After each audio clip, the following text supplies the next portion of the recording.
Hey everyone, welcome to the Commerce की class.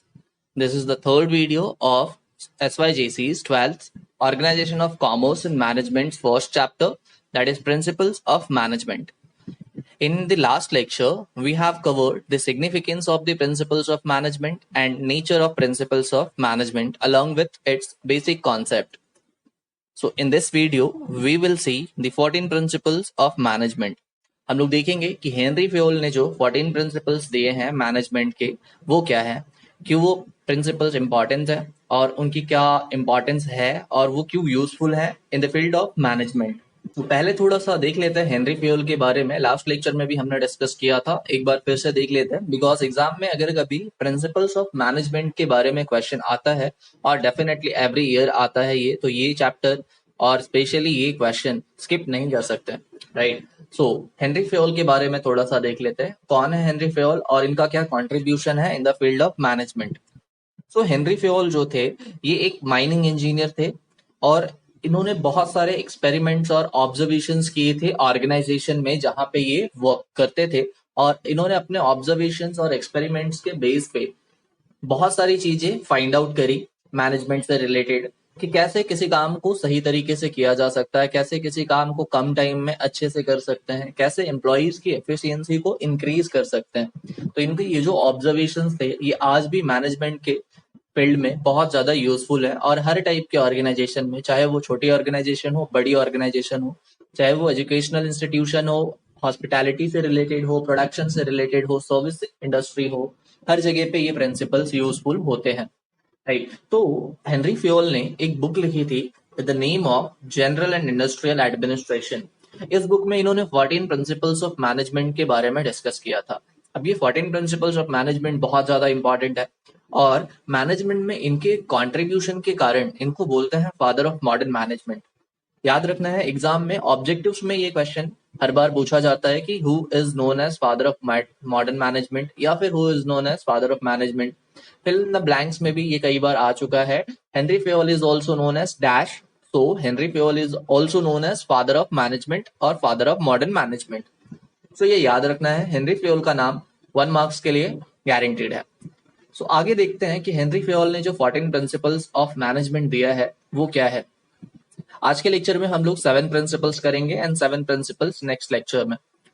अब पहला प्रिंसिपल जो है ये है principle of division of work, right. अब principle of division of work का मीनिंग क्या है, तो फेयोल के अकॉर्डिंग ना जो भी टास्क है, जो भी काम है, उसको छोटे छोटे पार्ट्स में यानी अलग अलग सब पार्ट्स में डिवाइड कर देना चाहिए और हर एक पार्ट को एम्प्लॉइज को असाइन कर देना चाहिए।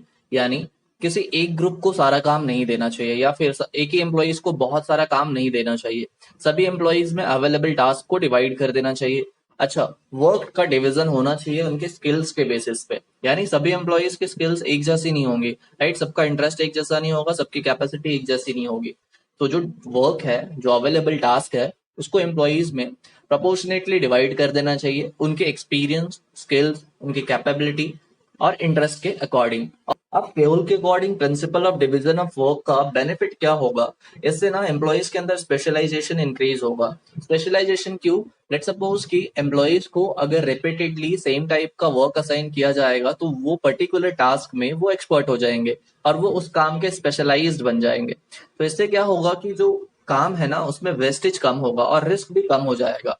लेट सपोज आप अगर बार बार कोई एक काम करते हो तो आप उसमें एक्सपर्ट हो जाते हो, तो एम्प्लॉइज को वर्क डिवाइड करने से बेनिफिट क्या होगा कि वो अपने पर्टिकुलर टास्क के एक्सपर्ट बन जाएंगे। जैसे क्या होगा कि उनका एफिशिएंसी इंक्रीज होगा और इससे जो वेस्टेज है वो कम हो जाएगा। So this principle focus on reduction in vestiges and employees को स्पेशलाइज बनाने में ये प्रिंसिपल फोकस करता है। तो ये प्रिंसिपल के इम्प्लीमेंटेशन से क्या होगा, जो एम्प्लॉइज है वो एक्सपर्ट बनेंगे। सो अब देखते हैं next principle. So second principle है principle of authority and responsibility. ये दो वर्ड है, पहले इसको समझ लेते हैं हम लोग कि अथॉरिटी क्या होता है और रिस्पॉन्सिबिलिटी क्या होता है। अथॉरिटी का मीन्स होता है पावर, यानी कि हम डिसीजंस ले सके। अच्छा, यहाँ पे पावर मतलब सुपरमैन वाली पावर नहीं है। अच्छा, सुपरमैन वाली बात भी करोगे ना, जितने भी ये सुपर ह्यूमंस वाली सीरीज है, मूवीज है, जो भी सीरियल्स हैं, उसमें देखोगे कि उनके पास पावर तो बहुत ज्यादा होती है, राइट। अथॉरिटी होती है उनके पास कि वो किसी को भी बचा सकते हैं, पावर्स का यूज कर सकते हैं। बट वो रिस्पॉन्सिबल होते हैं, कहीं पे भी शो ऑफ नहीं करते हैं कि देखो मेरे पास तो पावर है, राइट। तो अथॉरिटी एंड रिस्पॉन्सिबिलिटी दोनों साथ साथ चलते हैं, दोनों में से किसी एक का एब्सेंस ना सही नहीं होता है, दोनों को साथ में प्रेजेंट होना चाहिए, होना पड़ता है। तो देख लेते हैं अथॉरिटी क्या है, रिस्पॉन्सिबिलिटी क्या है, देन ये प्रिंसिपल समझते हैं। तो अथॉरिटी का मतलब होता है पावर, यानी आप किसी भी डिसीजन को ले सकते हो अपने हिसाब से, आपको डिसीजंस लेने की परमिशन होती है कि आप सिचुएशंस को एग्जामिन करके उस सिचुएशन के अकॉर्डिंग डिसीजंस ले सकते हो। अब रिस्पॉन्सिबिलिटी क्या होता है?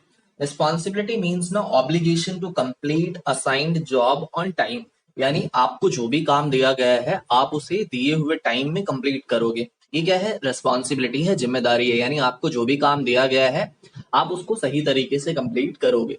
अब मैनेजमेंट में ये दोनों का कॉम्बिनेशन होना बहुत जरूरी है। तो ये प्रिंसिपल के according a person should have proper authority while working, ये while है, हाँ, while working there should be balance between authority and responsibility। जब भी कोई मैनेजर काम कर रहा हो, जितने भी प्रिंसिपल्स ऑफ मैनेजमेंट है ये मैनेजर के लिए गाइडलाइन की तरह काम करते हैं, राइट। तो सभी प्रिंसिपल्स मैनेजर्स को फॉलो करने पड़ेंगे। तो जब भी कोई भी मैनेजर वर्क कर रहा होगा तो उसके पास प्रॉपर अथॉरिटी होना चाहिए किसी भी डिसीजंस को लेने का। लेट सपोज कि आप डिपार्टमेंट में, एक प्रोडक्शन डिपार्टमेंट में मैनेजर हो और आपको आपके सीनियर्स ने बोला है कि आपको ये मंथ में 100 यूनिट्स बनाने हैं, राइट। और आपने फिर चेक किया कि अरे रॉ मटेरियल तो इतना नहीं है जिससे 100 यूनिट्स बन सके, हमारे पास तो 30 यूनिट्स का ही रॉ मटेरियल है। तो अब प्रॉब्लम हो गया रॉ मटेरियल का, आप रॉ मटेरियल नहीं परचेस कर सकते। क्यों? क्योंकि आपके सीनियर्स ने आपको रॉ मटेरियल परचेस करने की अथॉरिटी नहीं दी है। इसके लिए आपको सीनियर्स से परमिशन लेना पड़ेगा। तो ये क्या है? टाइम टेकिंग प्रोसेस हो जाएगा थोड़ा। तो इसके लिए मैनेजर्स को अथॉरिटी मिलनी चाहिए ताकि वो क्रिटिकल सिचुएशंस में अपने अकॉर्डिंग सिचुएशन को एनालाइज करके डिसीजंस ले सके। अब है रिस्पॉन्सिबिलिटी कि उनको जो भी टास्क दिया गया है, जो भी यूनिट प्रोड्यूस करने का या जिस भी टाइप का काम दिया गया है, वो उसको रिस्पॉन्सिबल तरीके से, सेंसिबल तरीके से उसको कंप्लीट करे। ऐसा नहीं कि उनके पास खाली अथॉरिटी है और वो डिक्टेटर टाइप बन जाए, राइट, एम्प्लॉइज के लिए डिक्टेटर बन जाए, ऐसा भी नहीं होना चाहिए। वो रिस्पॉन्सिबल रहे, सेंसिबल रहे कि जो भी गिवन टास्क है वो सही मैनर में कंप्लीट हो जाए। अब जो ऑर्गेनाइजेशन है ना, an organisation should build safeguard against abuse of managerial power. देखो अथॉरिटी का भी बहुत ज्यादा होना सही बात नहीं होती है कि मैनेजर के पास बहुत पावर है और कोई चेक करने वाला ही नहीं है और मैनेजर भी सेंसिबल नहीं है। तो अब क्या होगा कि वो एम्प्लॉयज को अपने पावर्स के थ्रू हरास कर सकता है, उनको मेंटली, राइट, परेशान वगैरह कर सकता है। तो इससे क्या होगा ना कि एम्प्लॉयज सही तरीके से काम नहीं कर पाएंगे। तो मैनेजर के पास अथॉरिटी तो होना ही चाहिए, उसके साथ में रेस्पॉन्सिबिलिटी भी होना चाहिए ताकि वो अपने दिए हुए काम को सही तरीके से हैंडल कर सके। A manager should have an authority to take right decision on time. अगर उसके पास अथॉरिटी नहीं होगा तो लोग भी उसकी बात नहीं सुनेंगे, जो उसके जूनियर्स रहेंगे वो तो बोलेंगे अरे क्या कर लेगा, राइट, इसकी तो कोई वैसे भी नहीं सुनता है। ऐसा भी नहीं होना चाहिए। इससे क्या होगा? वर्क बैलेंस जो है वो बिगड़ जाएगा कंपनी का। तो principal of authority and responsibility के अकॉर्डिंग मैनेजर के पास प्रॉपर अथॉरिटी भी होनी चाहिए और रिस्पॉन्सिबिलिटी भी उसको फॉलो करना चाहिए। अब देखते हैं next principle. So third is principle of discipline. अब डिसिप्लिन तो बहुत ज्यादा इंपॉर्टेंट है हर टाइप की लाइफ में, चाहे वो ऑफिस लाइफ हो, बिजनेस लाइफ हो, एम्प्लॉइज की लाइफ हो या स्टूडेंट्स की लाइफ हो। डिसिप्लिन का होना बहुत ज्यादा जरूरी है, बिकॉज बिना डिसिप्लिन के ना मैनेजर का जो टास्क कंप्लीट करने का जो एबिलिटी है वो कम हो जाएगा। क्यों? जब डिसिप्लिन ही नहीं होगा, यानी रूल्स एंड रेगुलेशंस फॉलो ही नहीं होंगे, तो मैनेजर की सुनेगा कौन? और मैनेजर में फिर किसी की नहीं सुनेगा। सो दिस इज व्हाट कि एक एक्स्ट्रा मिसबिहेवियर क्रिएट हो जाएगा इन द ऑर्गेनाइजेशन। सो एक ऑर्गेनाइजेशन में मैनेजर की ये रिस्पॉन्सिबिलिटी है कि वो डिसिप्लिन को मेंटेन कराए रखे।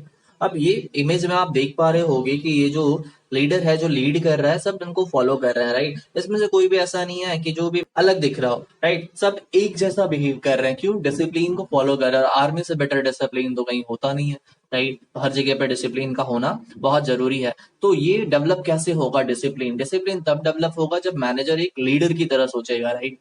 अच्छा डिसिप्लिन है अगर कहीं पे, दैट मीन्स कि वहां की लीडरशिप अच्छी है। तो हर ऑर्गेनाइजेशन में डिसिप्लिन का होना बहुत ज्यादा जरूरी है और ये मैनेजर की रिस्पॉन्सिबिलिटी है कि वो एक अच्छे लीडर की तरह वहां पे डिसिप्लिन डेवलप करे और एम्प्लॉइज को डिसिप्लिन फॉलो करने के लिए प्रेरित करे, उनको फॉलो करने के लिए मोटिवेट करे कि डिसिप्लिन में ही रहना है। बिकॉज डिसिप्लिन में रहेंगे तो क्या होगा, सारा काम टाइमली मैनर में होगा, सही तरीके से होगा। मैनेजर और वर्कर्स के बिटवीन ना, जो एम्प्लॉइज हैं उनके और मैनेजमेंट के बिटवीन एक अच्छे रिलेशनशिप डेवलप होंगे, एक अच्छी अंडरस्टैंडिंग डेवलप होगी। अब इससे क्या होगा, it will lead to maintain efficiency of work at all levels, यानी कि सारे लेवल जो हैं, तीनों लेवल, मैनेजमेंट के top level, middle level and lower level, हर जगह पे डिसिप्लिन फॉलो होगा। तो इससे क्या होगा, जो ओवरऑल परफॉर्मेंस ऑर्गेनाइजेशन का वो अच्छा होगा। ऐसा नहीं है कि डिसिप्लिन खाली लोअर लेवल पे फॉलो होना चाहिए, हायर लेवल पे नहीं, सारे लेवल्स पे होगा। टॉप लेवल पे भी डिसिप्लिन होना चाहिए, मिडिल लेवल पे भी डिसिप्लिन होना चाहिए और लोअर लेवल पे भी डिसिप्लिन होना चाहिए।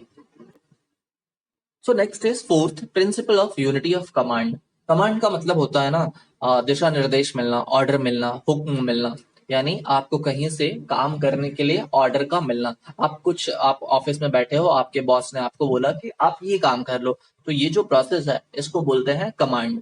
अब यूनिटी ऑफ कमांड का मतलब क्या है?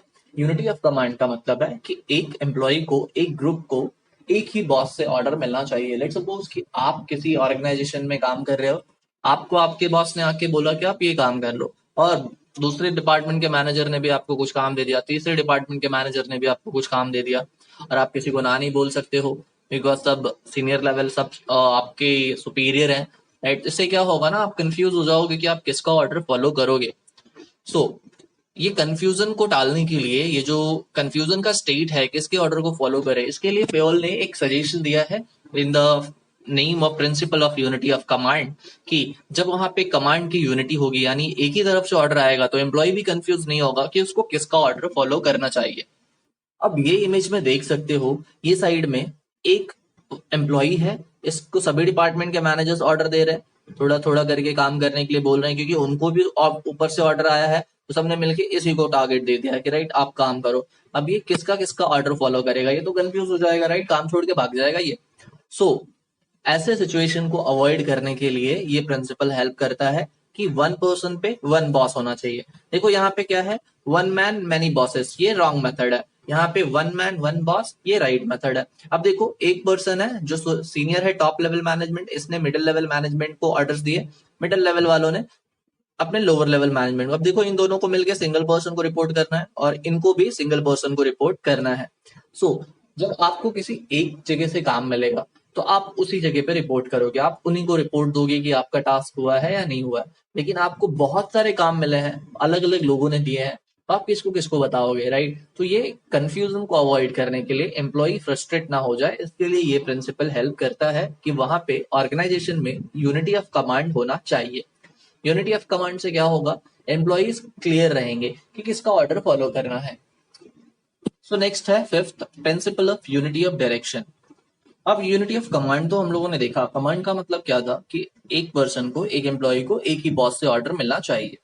अब यूनिटी ऑफ डायरेक्शन क्या है? डायरेक्शन का मतलब होता है रास्ता, यानी आपको राह दिखाने का काम करेगा कोई। तो एक मैनेजर को अपने डिपार्टमेंट के लोगों को लीड करना चाहिए। एक जो डिपार्टमेंट है, एक बड़ी ऑर्गेनाइजेशन में ना बहुत सारे डिपार्टमेंट्स होते हैं, एक बड़े ऑर्गेनाइजेशन में बहुत सारे डिपार्टमेंट्स होते हैं, और हर डिपार्टमेंट का एक मैनेजर होता है, उसको डिपार्टमेंट मैनेजर या HOD बोलते हैं, head of the department, right.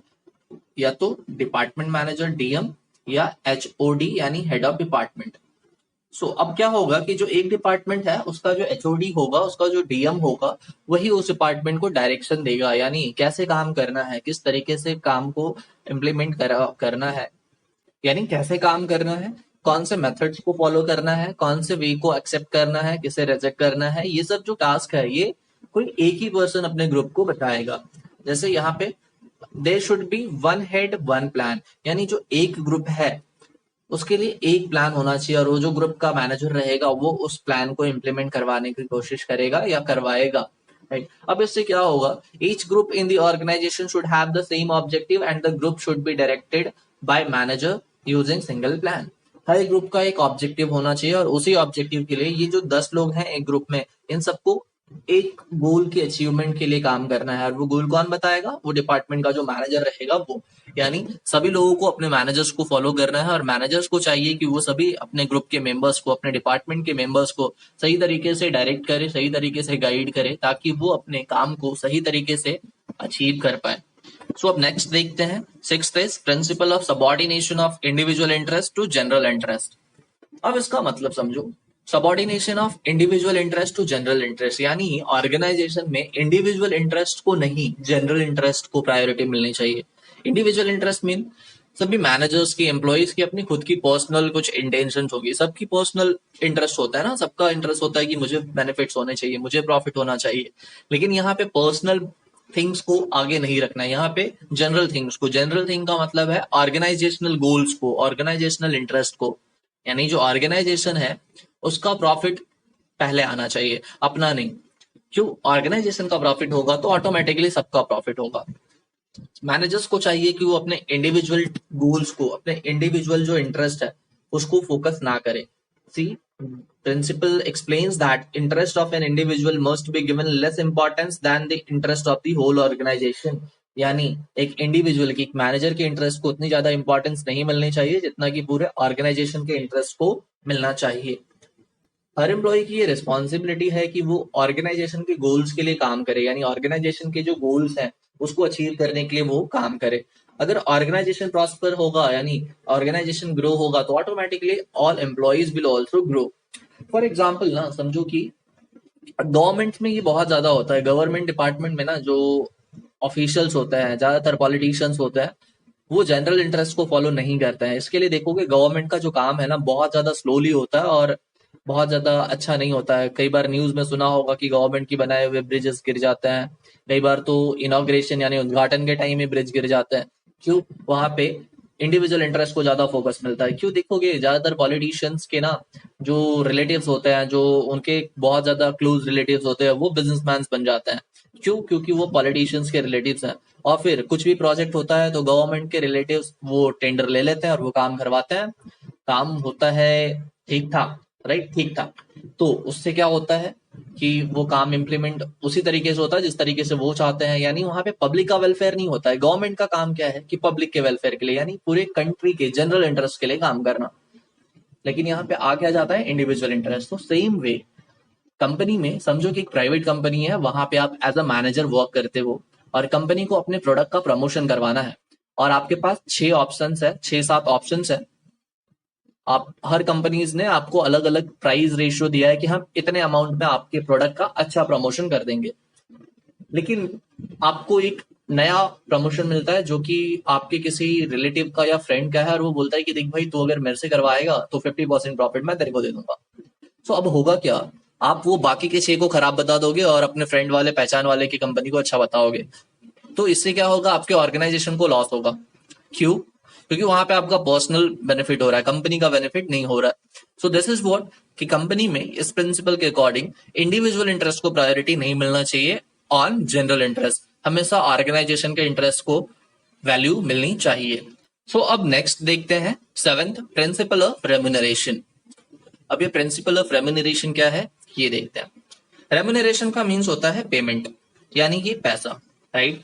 So you can say Gandhi ji दिख रहे हैं बहुत ज्यादा। गांधी जी ने बहुत सालों के बाद अपना सेल्फी चेंज किया है, पहले इस साइड होते थे, अब इस साइड है, राइट। सो रेम्यूनरेशन क्या है? Remuneration means payment. अभी जो प्रिंसिपल है ना, इसके अकॉर्डिंग फेयोल क्या एक्सप्लेन करते हैं? फेयोल बोलते हैं कि कंपनीज में ना रेम्यूनरेशन फेयर मिलना चाहिए। फेयर मतलब सबको उनके काम के अकॉर्डिंग मिलना चाहिए। अब कंपनी में ऐसा नहीं होना चाहिए कि सबको सेम पेमेंट करे, सबका पेमेंट सेम हो भी नहीं सकता, राइट। जो टॉप लेवल है उनका पेमेंट अलग होता है, मिडिल लेवल वालों का पेमेंट अलग होता है, लोअर लेवल मैनेजर्स का अलग होता है। तो और खाली लेवल्स को ध्यान नहीं रखना चाहिए। बहुत सारे एम्प्लॉयज होते हैं जो बहुत टाइम से किसी ऑर्गेनाइजेशन में काम कर रहे होते हैं, बहुत सारे एम्प्लॉय होते हैं जो बहुत कम टाइम में कंपनी के लिए बहुत ज्यादा कॉन्ट्रीब्यूशन देते हैं। सो प्रिंसिपल ऑफ रेम्यूनरेशन के अकॉर्डिंग ना एम्प्लॉयज को पेमेंट देते टाइम बहुत सारी चीजों का ध्यान रखना चाहिए। उनको उनके काम के लिए एक फेयर पे मिलना चाहिए। फेयर पे मतलब उन्होंने जैसा काम किया है उसके अकॉर्डिंग सही होना चाहिए। अब ये फेयर क्या है ये डिसाइड कौन करेगा? तो इसके लिए कुछ पैरामीटर्स हैं, राइट। यानी आपके जो मैनेजर्स हैं वो सेम लेवल के पोस्ट के लिए आपके कॉम्पिटिटर कितना पे करते हैं, या उस पोजीशन के लिए गवर्नमेंट की क्या रूल्स एंड रेगुलेशंस है कि इस टाइप के मैनेजर के लिए, यानी इस रोल के लेवल के मैनेजर के लिए कितना पे होना चाहिए। तो गवर्नमेंट की जो रूल्स एंड रेगुलेशंस है वो भी फॉलो होने चाहिए। इसके अलावा रेम्यूनरेशन डिसाइड करते टाइम बहुत सारी चीजों का ध्यान रखना चाहिए, जैसे कि स्किल्स, एम्प्लॉय की स्किल्स कैसी हैं, एम्प्लॉय का एक्सपर्टीज क्या है, यानी वो किसी काम में कितना एक्सपर्ट है, कितने अच्छे तरीके से उस काम को वो करता है, उसका नॉलेज लेवल क्या है उस काम में। हो सकता है कि कोई एम्प्लॉय बहुत ज्यादा नॉलेजेबल हो, उसको उस काम के बारे में बहुत पता हो, तो उसको ज्यादा पे करने में भी कोई इशू नहीं है, बिकॉज उसका नॉलेज ऑर्गेनाइजेशन के लिए एक एसेट साबित होगा। यानी इससे क्या होगा कि ये ऑर्गेनाइजेशन के लिए बहुत अच्छा साबित होगा। और एक चीज है टेन्योर का। टेन्योर का मतलब कितने टाइम से कोई एम्प्लॉय आपके ऑर्गेनाइजेशन में काम कर रहा है। राइट, इसका एक एग्जांपल है, गुजरात में ना एक डायमंड कंपनी है, उसके ओनर है, उन्होंने ना अपने 3 एम्प्लॉयज को, मतलब बहुत सारे एम्प्लॉय को कार वगैरह भी दिया था, किसी किसी को फ्लैट भी दिए थे बोनस में, बट 3 एम्प्लॉयज को ना उन्होंने मर्सिडीज या BMW कार दी थी, बिकॉज वो एम्प्लॉयज ना उनके कंपनी में ऑलमोस्ट 25 ईयर्स से वर्क कर रहे थे। तो इसलिए नहीं कि वो 25 साल से, वो अच्छा काम भी कर रहे थे और प्लस वो इतने सालों से कंपनी में थे, यानी वो एक जेन्युइन एम्प्लॉयज थे जिन्होंने कैसे भी कंडीशन में कंपनी को नहीं छोड़ा। तो एट द एंड कंपनी ने भी उनके लिए सोचा, उनको समझो करोड़ों की कार उनको एज अ बोनस गिफ्ट दे दी। सो दिस इज व्हाट की प्रिंसिपल ऑफ रेम्यूनरेशन, यानी पेमेंट करते टाइम बहुत सारी चीजों का ध्यान रखना चाहिए, उनकी स्किल्स, उनकी एक्सपर्टीज, उनका नॉलेज, उनका टेन्योर और बाकी की चीजें जैसे गवर्नमेंट की गाइडलाइंस और सेम पोजीशन के लिए आपके कॉम्पिटिटर कितना पे कर रहे हैं। लेट सपोज कि आप अपने मैनेजर को पे कर रहे हो 60,000 70,000 रुपीज, और सेम पोस्ट के लिए उस मैनेजर को बाहर से कॉम्पिटिटर ऑफर कर रहे हैं 1 लाख रुपए, 1.25 लाख रुपए। तो इससे क्या होगा ना कि आपका जो कॉम्पिटेंट एम्प्लॉई है वो आपके ऑर्गेनाइजेशन को छोड़ के जा सकता है। सो दिस इज व्हाट की रेम्यूनरेशन डिसाइड करते टाइम बहुत सारी चीजों का ध्यान रखना चाहिए। सो टोटल 14 प्रिंसिपल्स हैं। आज के लेक्चर में हम लोगों ने स्टार्टिंग के 7 प्रिंसिपल्स देखे हैं। नेक्स्ट लेक्चर में we will see the remaining 7 principles of management given by Henry Fayol. तो अगर कुछ क्वेरीज है तो कमेंट सेक्शन में बता सकते हो, या फिर डिस्क्रिप्शन में मैंने मेल आईडी मेंशन किया हुआ है, मुझे मेल भी कर सकते हो। तो आज के लेक्चर के लिए बस इतना ही। नेक्स्ट टॉपिक नेक्स्ट लेक्चर में। Thank you so much.